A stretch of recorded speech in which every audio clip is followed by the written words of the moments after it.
So yun mga master, bali, starting na tayo ng layout dito ng ating panel. So ito yung ilalim natin. So dito yung ground conductors natin. So bali, bubutasin po natin dito yung ating panel. Bali, dito, so ang papasok na PVC conduit dito ay sa abutin po ng 13 kasama yung ating pinaka main line. Bali, ili-layout lang muna natin dito kung alin dito yung mabubutasin natin. So dito natin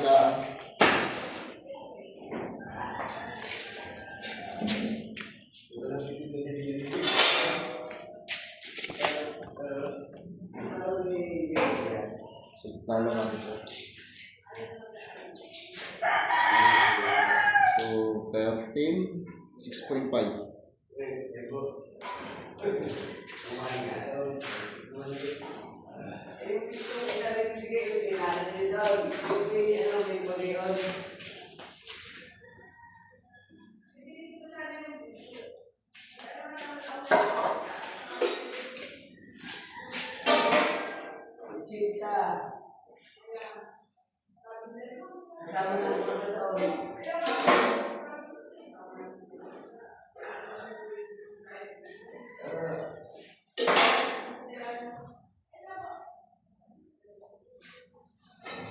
So wala sa eskwala siya.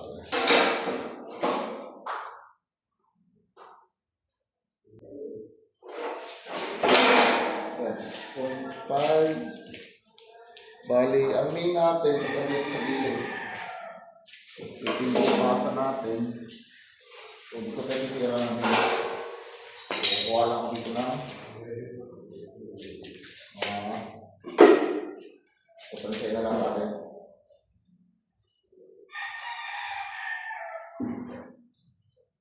So ano?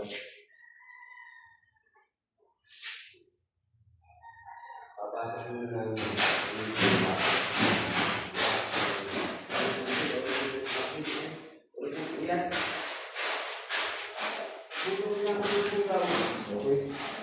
So ibubutasin natin.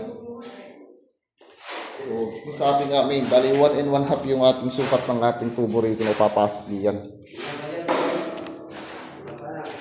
So nasa gitna yung ating pinaka-main gawa ng para hindi na tayo magbalik. So pag dito natin nilagay sa gilid, so diretso na yung pasok ng ating wire. So hindi na tayo masyadong hihirapan magbali ng wire. So sa pagtaas na lang tayo ng main magbabalik. Okay. So bali ilan pa? 13. 12 na lang. So anong ko na lang siya dito. Estimate na natin.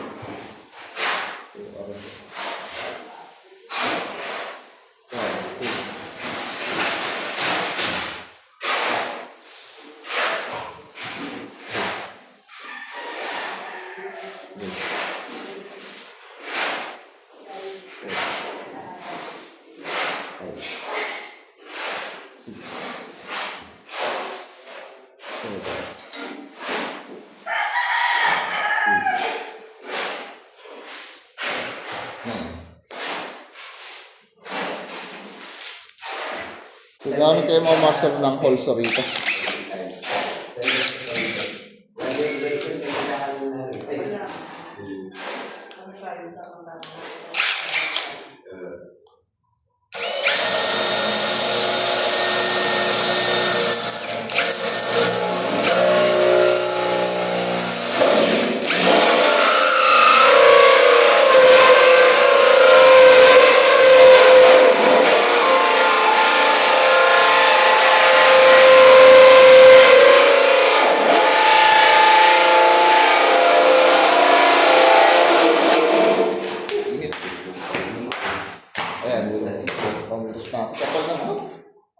Kapal ng sugar.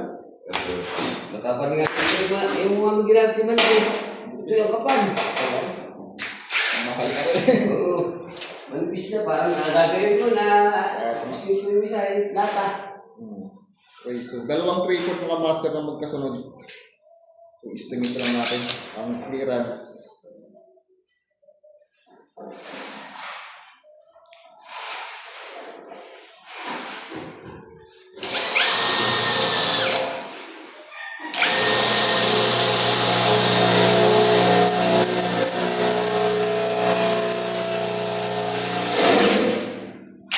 So, okay,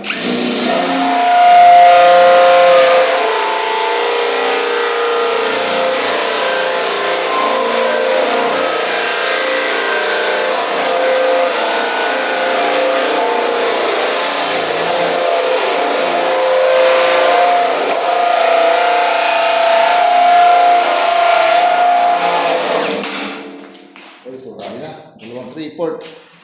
So, next natin dito ay 1/2.